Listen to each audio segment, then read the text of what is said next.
It is now time for our sipping and schmoozing segment. Hold on to your pantyhose. Huh? Ladies and gentlemen, live in studio, Adrian Anderson, everyone. Good morning. Good morning, everyone. You know, we say so much more than eye candy, but let me tell you a little bit about this person. First of all, many of you may remember her from the group Trinity 57. Wonderful, wonderful. But Adrian Anderson is a Grammy-nominated recording artist, a motivational speaker.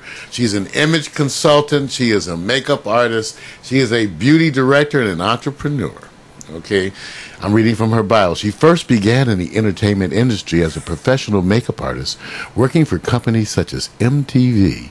And this was prior to joining the Grammy-nominated, Dove Award-winning urban gospel trio, Trinity 57.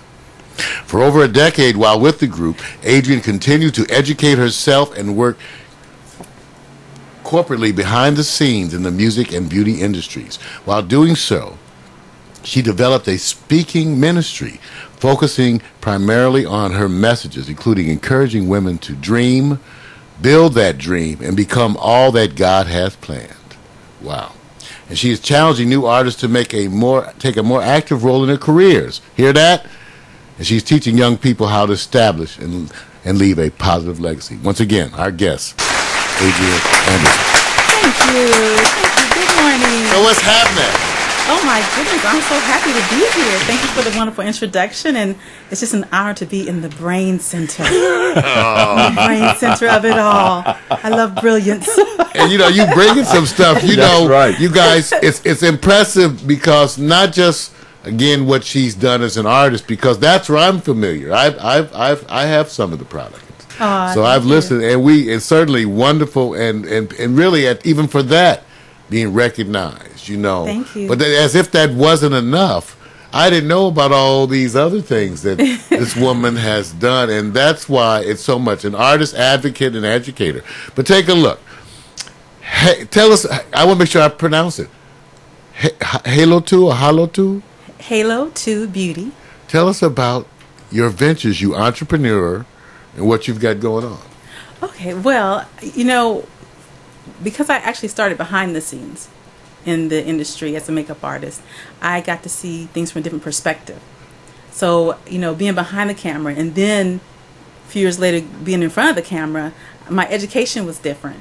So I knew to keep my hands in the beauty industry and yet embrace musically, because I grew up writing songs when I was 5 years old. So it was really the best of both worlds. And so I made sure that I just kept myself in those worlds, and I got to see the evolution of business and opportunity, and I loved entrepreneurs and companies that were built from the ground up. And you know, even with Gospel Centric, it was a label that was started in a garage, you know, and wow. You know, I went from being the makeup artist for that label to then being, you know, with Kirk and everything that came along with him, all the artists on the roster, and then being signed by that label as an artist. So I got to see businesses being built, and I always understood that you don't own the label or the management company. So what are you going to own at the end of the day, aside from, you know, from your writing? And then how are you going to impact people's lives? Wow. So that's where Halo 2 Beauty started forming in my consciousness and in my heart. And then my mother, when I was about like 13 years old, like just about a preteen, going into my teens, one day she called me in the house, and she said, oh, you know, and it was so profound. It was, Adrian, Dene, get in the house. And I was like, what's going on? I must be in trouble because she used my middle name, you know. And there's 6 of us. I'm like, what happened? And she goes, I need to speak with you. And my mother, she's in heaven now. I just love her, Juanita. She just was glamorous to me, my first movie star. She was like Donna Ross or Lola Falana. Whenever I see her, that's what I saw. And she was always dressed and done. And so she said, sit down. And I said, yes. She goes, when you grow up, you're going to be a very beautiful woman. And to me, I'm looking at her like, you know, like you know, you can look at me. So she ran in and grabbed you to tell you this. And she goes, but I need you to understand something. And I was like, she goes, an ugly heart, Adrian, makes a very ugly person, and you must care how you treat people in this world. And she said, do you understand me? And she just stared at me like she was looking into my spirit. And I was like, you know, yes, mama, you know. And I just never forgot like how you treat people. You know, it just all that came into kindness, love, and glamour. My mom helped so many people. So when I got into the industry and saw how volatile it is and the great things about it, I knew I want my beauty company. I always wanted it. I started out with Estee Lauder companies. I knew I wanted a company that helped people, that was profitable in many ways. Tom's Shoes was a great inspiration as it began to form, come together, because that's the one-for-one company. You buy a pair of shoes, they give one to a child. So I said, I can best help women and families and people, young men in college, through Halo 2 Beauty. We'll be the fine art of kindness, love, and glamour. And every quarter, we'll do surprise blessings with a percentage of the profits. And the blessings will not be makeup. It will be laundry detergent, gas money, food, clothing. And I'll partner with organizations and also just do individuals and families that, you know, I come aware of through my network. And I've been building that for really as being in Trinity, while at Trinity, I still was building my company and taking care of the business for the group for a lot of the things. So I had a lot of hands-on experience. So Halo 2 Beauty is the fine art of kindness, love, and glamour. We launched later this year, and it's been such a journey and evolution. But that's what it's about. It's full circle beauty. It's kindness, it's love, and it's glamour. It's everything my mother represents to me. You know, I have my sister as a business partner, Anita and Kelly Cooper Pope, who was a teenage mother at 15, growing up. And I know there's nothing like getting what you need when you need it. And so some people, what they need that day is just food, or they need some laundry detergent to get them through the week, or the fundamentals. And if you can contribute to that, it allows them to put their mind and resources on other things. Well, Adrian, you seem very, very grounded. And I guess that, well, I assume that has to be part of the key to your. Let me ask you a question. Where did you grow up? I'm from Sacramento, California. I'm with Sacramento. a family of 6. I have 5 brothers. I have 2 brothers and 3 sisters. What did your parents do? I mean, what did they do for a living? Well, raised by our mother. So I have my mother and our grandparents. Now, Okay. they're from Denton, Texas. So that's where a lot of Southern values come into play. The yes, Okay. ma'am, the yes, sir. Yeah, Denton, Texas. I mentioned my mother by name, Juanita, but let me assure you, she was then. I wouldn't call her to her face. Right. Juanita. I know what you mean. That'd be I remember one day I was joking with her. We were joking and laughing. She loved to sing and dance, and I said, "Oh, Juanita," because we were just playing, and she said she's laughing, and I said it again, and she goes, "Watch yourself. Don't become too common with me."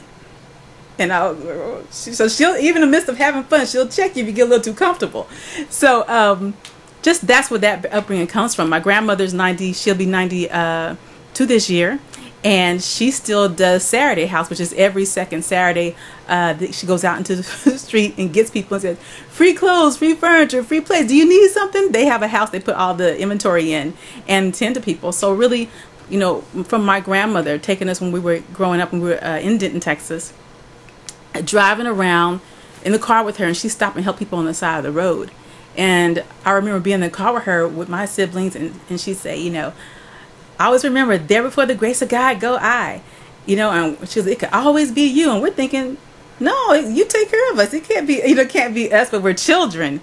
But as we matured and I grew through life, and with my amazing blessings and traveling the world, I understood a whole lot better. Number one, how blessed I am. My mother used to tell me, you know, you all have the value of being taught. And I listened. I didn't listen all the time in the same day, but I listened a lot because I realized that she was wise.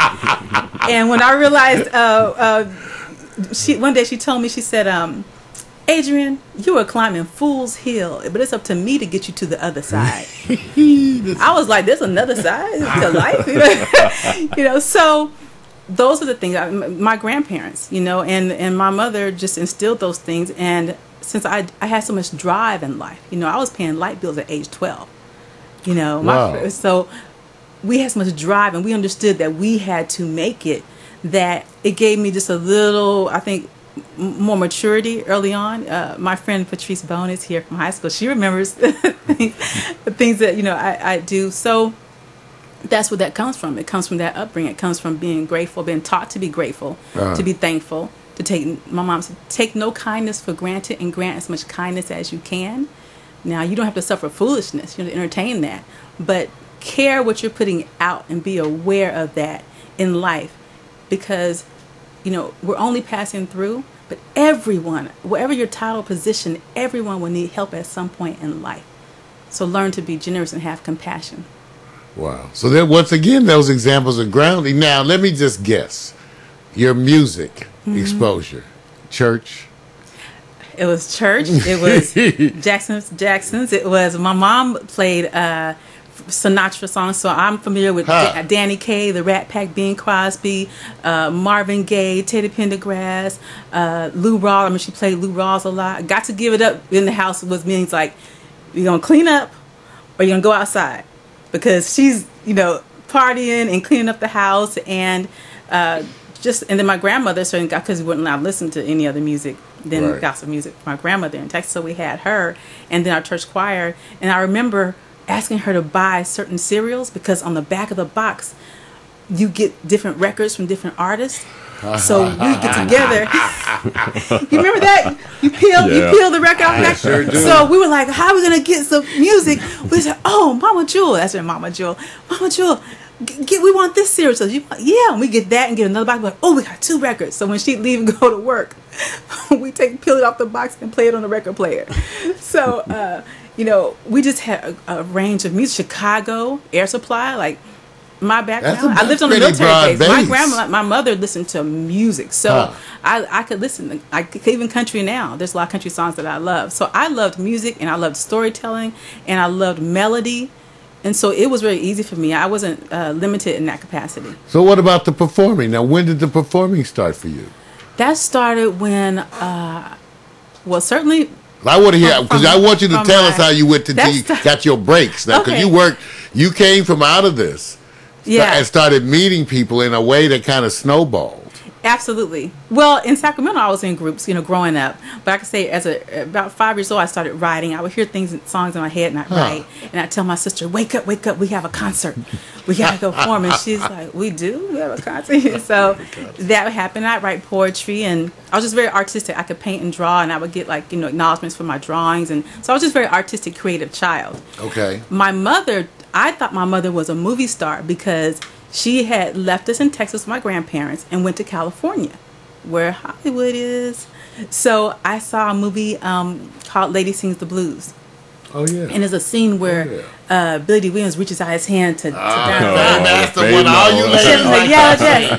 And I remember thinking, that lady scene. Looks like, my mom. I said, that's why my mother is in California. She's out there making movies, and Billy D. Williams is my daddy. So I said, when she comes back to visit, I have to let her know I figured this out. So I said, okay, I know what I'll do. So she comes home to visit. She would send us, care packages, because she really was coming to get herself settled and more established. She had gotten married. My grandparents said, you go, but we keep the kids. But to me, I was like, nope, she's in Hollywood making movies. So she comes back and she visits, brings all these things. She's always so done. And she was leaving, and I looked at her and I was like, okay, I'm going to say it now. I said, tell Cher I said hello. What did she say to that? She stopped and turned around and goes, I will. I said, So I actually went to school the next day and told the teacher, my last name is changing to Williams. Are we changing it on the board now? I know Billy Williams is my daddy now. Oh, that's the story of the book. So performance-wise, my mother. And from being in church choir, and it's just I was always attracted to her. She sang and she danced, so I just followed in those footsteps. And I actually was always asked to be in groups. I was busy working, or I'd be out on the weekend dancing somewhere, just out, and someone say, hey, what's your name? Can you sing, or can you be in this group? And so I was always asked to participate, and I would, and it would always, work out. I think what helped me is that because I was such a dreamer and very creative, but my mother was very clear on making sure we had a work ethic. And I know that work ethic is what helped save me from just being too dreamy and out there, because I could easily. Well, it also seems it's kept you positive. Most people who've been inside the industry come out with a whole different vibe, Adrian. They're mostly jaded and pissed off and with a lot of negative experience, and that's not what happened with you. You seem to have come out of it even more energized. And I guess that has to be the credit that comes from your mom and your grandmother keeping you so grounded in terms of your goals. But also participating. You know, Okay. keep in mind, I came in from behind the scenes as a makeup artist. So I realized at some point I'm doing more faces that change. Like, I'm more consistent than these artists are, because I'm still here, but they're changing every year. You were one hit this year, you're not here this. So I saw that. And then when I was asked to go back in front of the scenes, because I grew up being in groups, I had been on the radio, things like, I already had that, you know, the creative performance aspect of it. I saw, you know, so I remember doing people's faces and they'd be like, oh, the producer can wait. Now, how did you get the opportunity as the makeup artist to be in those situations? I paid $1,000 for a car in Sacramento. And okay, here we go, y'all. I had, here we go. I was working for USAA Insurance. First of all, I had corporate jobs out of high school. So I applied for fast food jobs, but they didn't hire me. So companies hired me. So I was working, you know, for Chase Manhattan in high school. And the only teen in the office. Wow. So I was being shaped then business-wise. Wow. You know, at the time I didn't know it. I just thought, oh, I got this job. I didn't get this job. And I realized I liked the office. I liked the, you know, company lunches. I liked filing. I liked that I understood organization. They liked you, I guess. They liked me, you know, and I liked getting paid. I remember the opportunity came from, I sat with my mom. We know all my sisters had CETA jobs. They had programs then. Okay. And I was like, no, I want to make money too, you know. And she says, when you go to school, I want you to go to the work center. There's a work center that's there for school. She says, I want you to go in there. I want you to look the person in the eye. I want you to extend your hand and say, hello, my name is Adrian. Do you have any programs? And so I literally did that. I went in there, I opened the door, I saw a man standing there, and I said, put my hand out, and I said, hello, my name is Adrian. Do you have any programs? And he looked at me and he says, yes, we do. He opened up a book, and he said, this side is work experience, you get credits, and this one you work experience credits, and you get paid. I said, oh, let's just do this side, the paid side. And that's how I got into working. And I worked, you know, in high school for my 11th and 12th grade year. I bought my own car when I graduated. You know, helped pay the bills at home because we had to, you know. And me and my siblings, we all contributed. And, you know, I paid rent in high school. I remember we paid $100 a month each. And we're like, our friends don't have to pay rent. And my mom says, this is called life. And she took the light switch and made it go up and down. And she goes, this is not free. She opened the refrigerator and said it again. This is not free. And when you grow up and get your own place, your landlord is not going to want something free. He wants his money. So what we're doing is called being a family and helping one another. You know, and we were like, you know, okay, you know. But now I'm so thankful. I'm so thankful because it gave me a work ethic. It gave me drive and focus. And when I left Sacramento, working at that time for USAA Insurance, I transitioned and started temping. And I said, you know, Lord, I have an adult job. Like everyone's older than me all the time. And I want to do artistic, creative things. So if I leave now and try, I can always come back to this because I've done it.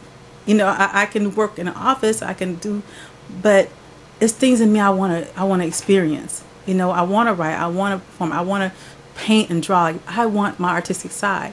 So I was like, you know, I want to go. I bought a car, had $1,000, didn't know how to drive a stick. I learned that night driving back.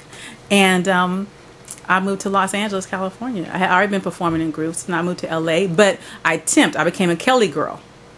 My mom said, you become a Kelly girl. That's temporary service. Right. So I did that. I know Kelly, yeah. Right. I did that. She's like, you know, you struggling artist is one thing, but you're never going to be a starving one. So this is what you're going to do.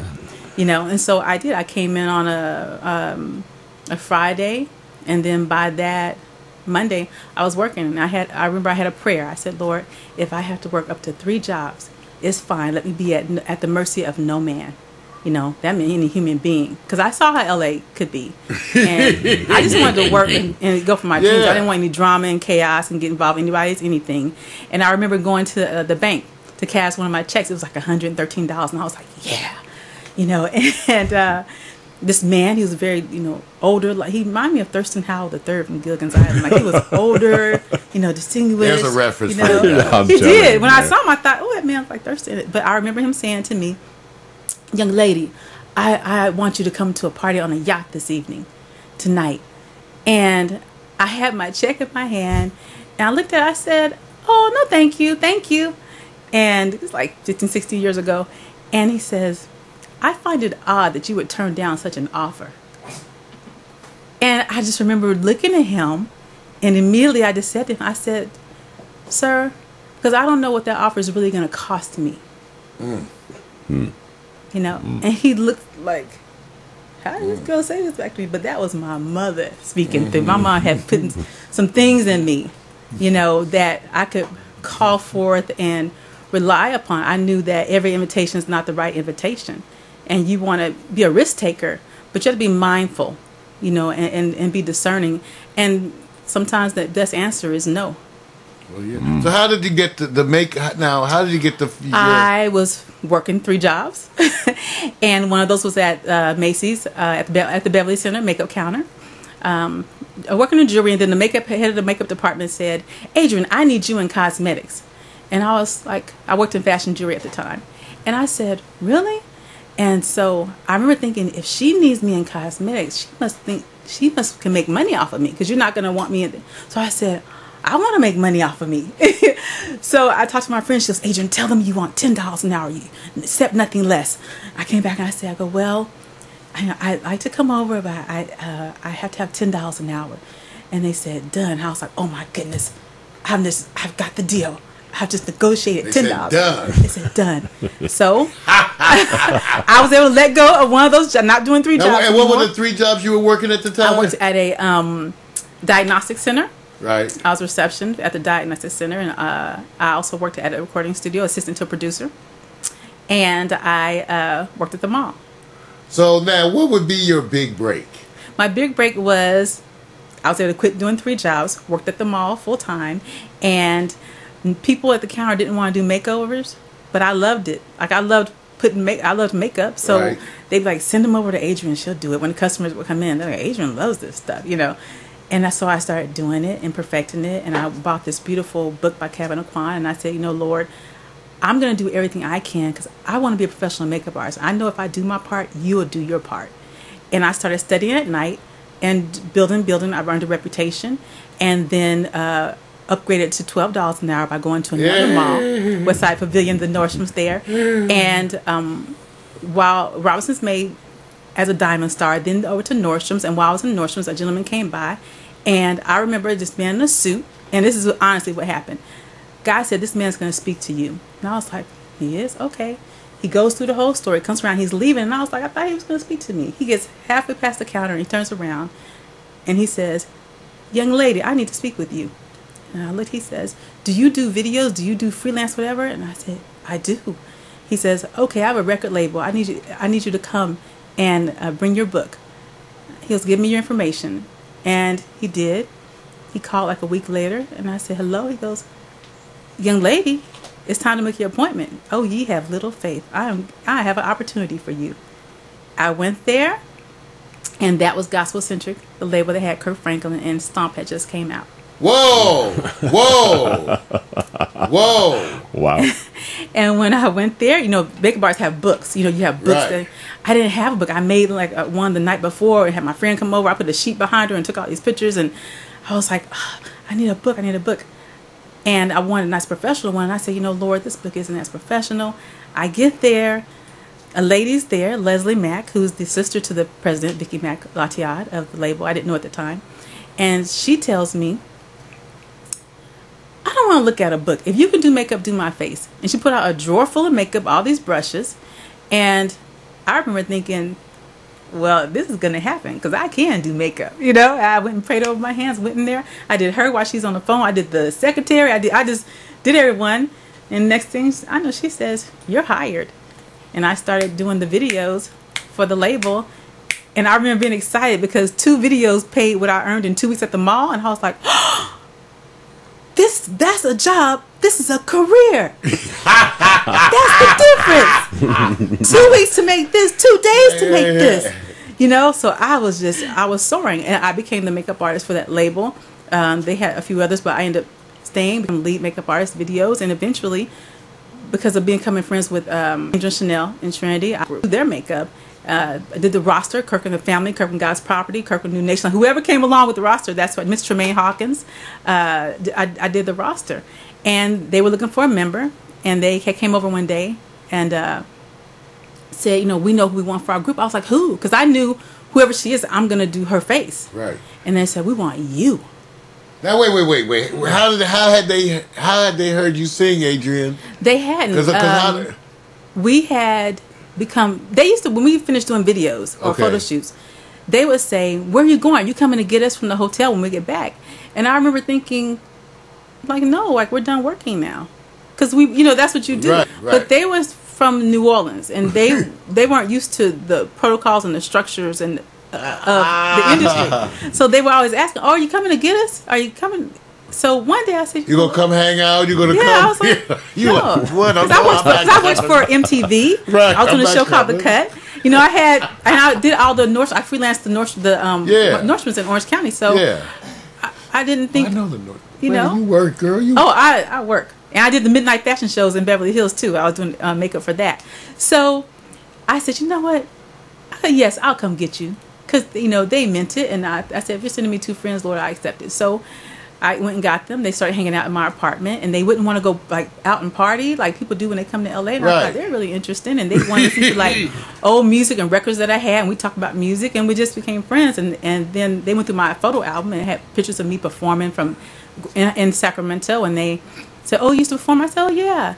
And then, eventually they were looking for a member. The day they came over to my apartment, they said, Adrian, can you sing something for us? And I was like, why? And I didn't get it. I just was. Because, wait, now let me ask you this, though, Adrian. In the process of kicking it, right, and playing music. I wasn't singing. Okay, I'm about to say, now, usually, because I sat here with Phil Perry, realized he and I were singing back and forth. And I said, it's a crazy thing. I was just wondering, could it be that they heard you while you were sitting there? No, they were so happy to go to the mall and to the beach and, like, do things like that and have my apartment and watch TV. And they saw the pictures. And I remember saying to the Lord, I'm a makeup artist. Like, this is so freeing from being in groups, because when I came to LA, I was in a group, and that had went a crazy way. We had got a production deal, but people get distracted by LA and the things, the shiny things. Oh yeah. So I always worked still. So I was like, well, this is good. I don't have to deal with any kind of attitude. It's me in the makeup kit. I show up. I do a good job. Make my money. Like, this is it's me and my kit. I'm making. So it was in my apartment saying, Adrian, we know who we want you. And it was this guy showing me. And I said, I'll let you guys know. And I just knew that God had already told me that I'd do it. So they called. If we say, did the guy tell you yet? So I did the makeup. Let me. The bottom of the picture. Yeah. Makeup artist to an artist. I got up to date. Make that. People started diminishing. We're spending on hair, makeup, clothes to fill in that gap. You see what I'm saying? So on Spiritual Love, I have makeup credits and artist credits. That was in the beginning, and that was to keep costs down. And so I'm proud to have credits as the artist and as the makeup artist. But a lot of that is out of necessity. I was blessed to have the gift to be able to do it. So when it came to photo shoots, and even on our getaway video, I literally would be doing my scene, coming there performing, and then going behind the camera and doing makeup, because the budgets were not there. And that's the reality, and that's why I'm in the artist education. So once again, it always ties back to business, even in having fun, even in traveling the world, even in having performing for the Grammys, with Double Award winning, all that I celebrate. You know what, Adrian, you are budgets diminish, and if you couldn't do more, I know it's like to sit at the computer and do the travel and. Well, that's what I'm saying. The money, so that's what's so interesting to me about you, in a very grounded way, right? The money, you studied it, and you did all the stuff coming up. I did it coming up because I had to. Well, let me interject something, because this is the part I knew, because I don't like to interrupt flow. When you always have flow, and there's a reason why. And we got to get to that. We got to go to the music. Yes, we do. But Norm, who's already saying this is one of the greatest Pack Stereo show. Great story. I can hear her talk all day. Norm. Thank you. Norm's out of Cleveland, so when he says it's the greatest, Norm, how come we don't give us props? What's up? Well, because Norm is an artist too. Norman is an artist, and a lot of this for us, we recognize that these are the journeys. That's why we never question age or your weight or I love that. any of that stuff. We're acknowledging the journey, and then we're looking to see where our people go. So I knew that this would be an inspiration to Norman. I knew that, well, you're going to be an inspiration to a lot of our folks. It's just that, I knew that Norman would love that. Wow. So like you said, you jumped onto a speeding train that was Trinity 57. Yeah, we went right into the studio, started recording. Because you were willing to hang out with the girls from New Orleans and not go out. Because you were willing to sit around and chill and not party, listen to some tracks, and do the things that we'd like to do. That's right. That caused you to jump off of these experiences. Like I said, it is a moment of inspiration because so many of us don't see the value. Sometimes you have to preach the value of investing in others and caring. It's amazing, Adrian. A lot of folks, it's hard. We don't run into a bunch like you. So it's refreshing to have that because that's part of our creed too, to inform artists, to encourage artists to, come on, let's do this, be the cheerleader. So it's so wonderful for us to run across you and see you doing this. So tell us about your ventures. Now, so Trent, you go on Five albums. Years. Okay, so how many years was that? It's a little more than 10 years. 10 years of my career with the group.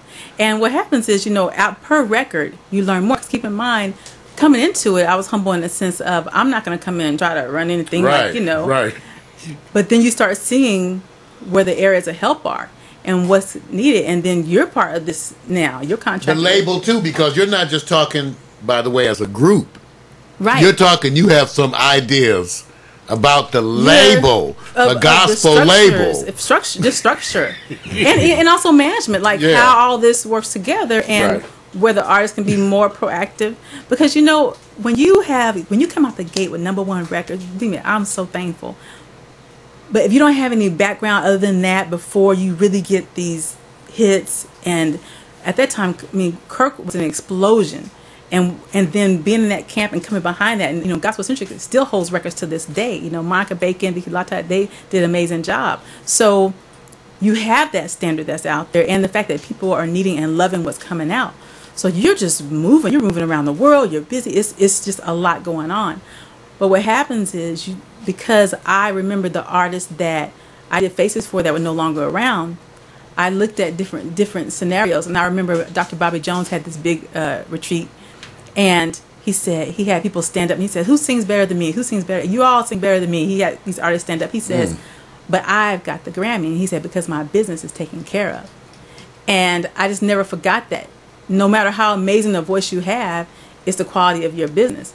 So I just knew then I wanted to contribute in that way, in the best way that I could, and learn everything that I could to help us not just have amazing memories and amazing experiences, but that we would get the true value of our years, in legacy and in practical everyday living. So I didn't romanticize things as I did as a child. I became a woman realizing I'm in the industry.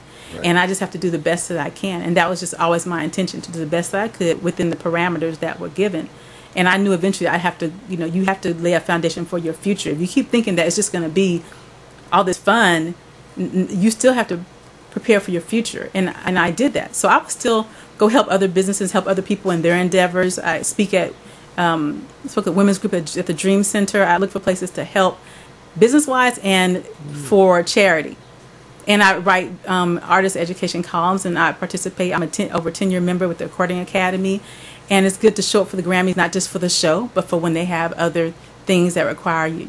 I chose to be involved in my industry. And when I wasn't working with Trinity, I made sure that I was working behind the scenes, networking, sowing and growing what I visualized my future to be.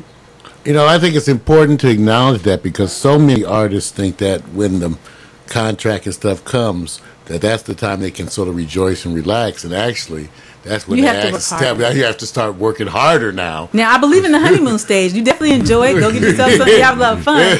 But it is very important that you end up with relationships and nurture those things, because if the label has the relationship, and that's with any label. Because to me, when you're signed to a label, you're still independent. Like, that's my thinking. You're still independent. So what you have to understand, because I have to go back. I am also a trained certified publicist. So I've been trained. You ready for internet television, boy? She's ready to wear all the hats. So I was trained by Levine PR in Beverly Hills, top PR firm, and so I've received my, so I don't always actively go out there, but I have that background. I pick and choose when I use it in my career, and I'm saying it to say this: you need education. You need to understand how the systems work, and it's always changing and evolving, especially with internet. Technology has changed everything. So you have to work harder and smarter, and then you just have to work smarter and more strategically. So you can't say if it's not about me, then it just doesn't matter. That's a very foolish thing, because when you think about yourself, you end up by yourself. Thank you. You must extend yourself and connect people, celebrate their gifts, and there's a movement that allow you to move forward in relationships and handling things right. My mother used to tell me, Adrian, do right even when things go wrong or people do wrong, and right will come to you. And it really, really does. When you get out of things what you put into it, you reap what you sow. So in celebrating those moments, being on the stage, being an award-winning moment that you dream of, believe me, to be there at the Grammys, I was like, oh my goodness, my dreams, this is amazing.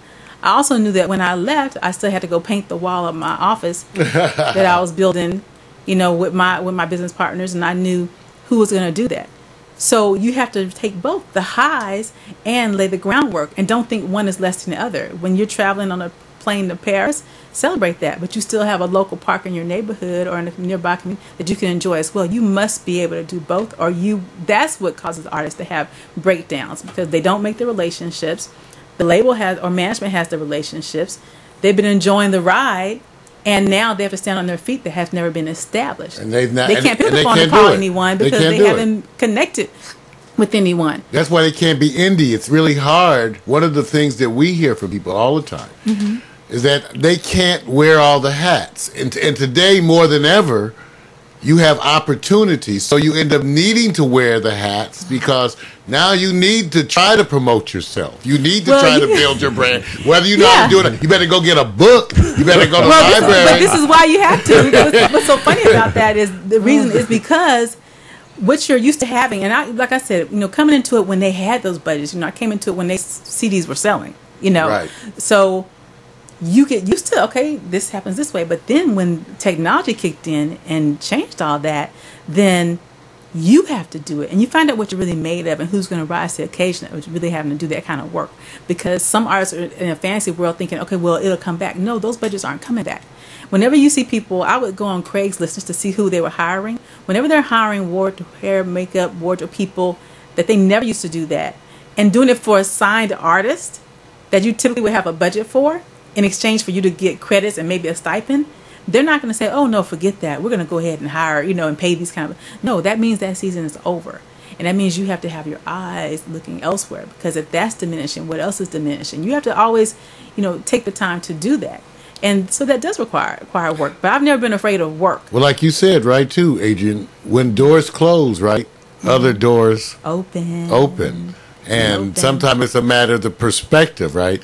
Because we keep telling people, you might be out there on your own, but look at the potential when you could own your own stuff. You could own your own internet channel. You could promote yourself. And even more importantly, you could promote your friends and associates. Absolutely. What's more watchable? A channel that's just about you, or a channel about you and all your friends who who are doing things? That's right. Because it's community. For me, it's kingdom thinking. That's how I am being a Christian woman. I think it's kingdom thinking. You have to make sure you're nurturing, be kingdom minded. So I'm aware of my talents and my gifts and accomplishments. And at the same time, in gratitude for those things, I'm not ashamed to appreciate and celebrate other people. We all have gifts. And when you're really doing the work, the difference why a lot of artists can't be indie is not because the opportunity is not there. It's because the preparation is not there. And let me tell you something. It is very hard to make up for not paying attention for 10 and 15 years. That's very hard. Wow. If you haven't paid attention, if you haven't learned.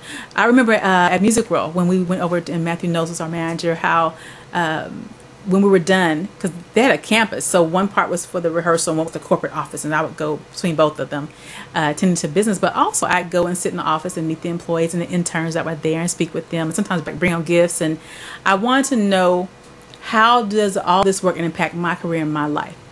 And you all are paying attention to this woman now, because Adrian, that's so critical. No one does that. You were like the only I had to. The only one. No one does that. No one cares. Even looks. Mechanism. How does this work? Yes. These people are interning. They're not getting paid. And yes, they're building their career. And it's a wonderful opportunity. But I just wanted them to know that I appreciate them and I understand. Because before those positions, I've learned not to be attached to titles. Let me say this. I've been the receptionist. I've been the secretary. Okay. I've been the assistant. I've been the lead makeup artist. Okay. Take out the trash. I make the Kool-Aid. Artist. I'm an award-winning artist. Yes. All those things. Yes. Columnist. I get it. But I have to always understand that I know whose I am. I know what I do. And I know my identity cannot be attached to a title, because title and circumstances, I guarantee you, they change. And you want them to evolve. Right. And I'm a believer that promotion comes from God. If you do the work, the title will come. So you have to have that understanding. That's why a lot of people thought I'd just jump and go into a solo record. That's not my desire. I knew I could still do music, but I needed to go ahead and establish some business things. And speaking, I signed to a Speakers Bureau. I'm with Speakers Pop agency, because there's a lot of education information that needed to get out there. When I see artists, saying, we'll do it, and they're grinding. Now, the ones who have had to grind and be independent anyway, they're ahead of the game now, because they already know how to put their teams together and take care of their people, and everyone work toward a common goal. I used to go to Silicon Valley just so I could be in the space of all that ingenuity, and go to Google and be on the property and go work with people out there. And I would see how, and you got to think about it, people are in their garage and all of a sudden you have an Apple computer. Like, that means that there's sacrifice. And if you're used to showing up and just singing or dancing, just showing up and doing what you do, then that means you always have to have the stage set for you. But what about when there is no stage set for you, and that service is no longer required, or that service is not considered profitable for a label? I remember when labels wanted you to have more deliverable assets as an artist, meaning what else can you do other than that? Because their money's going down, technology is going to kick in, people aren't buying albums anymore, they're buying singles. What else can you do? What else can you do? We got any more tricks, So that started happening. So I think that if you haven't built that muscle and you haven't taken time to see how things work, you're not going to get everything right. But when you have to now bring your Twitter and Facebook numbers for them to even consider they're going to sign Imagine you, that. They're going to bring that. That is very different. Right. Bring your Twitter and Facebook. Tell us who you have already before we go putting any money. Before you used to have develop the artist, you get out there. No, you need to grind. And I'm a believer that even when you're signed and you're doing well, you still need to go out there and get your own bus or van and get out on that road, because now you need to be in connection with the people and do it, because you're fighting to keep and preserve what you love. And if you have a relationship with the people, then corporate can't interfere with that. Wow. And Everybody. you can partner with them and grow from that. Yeah. But now you just really, really have to work. So when you're tired and done, you performed, it's not the same thing. You have to go and then work. There was a time to be where mystery worked for you, mystique worked for you. And it does to an extent. We live in a time you have social media that didn't exist before. So now you need to be accessible. Well, there you go. Your accessibility matters tremendously. But before, mystique. Mac, pay attention, see. Hey, you guys, we're visiting with Adrian Anderson.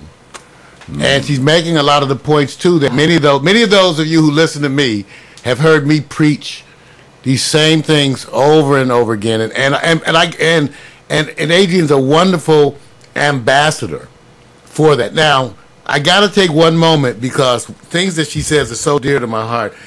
Your mom, I want to thank you. Thank you, Mom. For your daughter, because you have grounded her in a way that makes us all feel proud.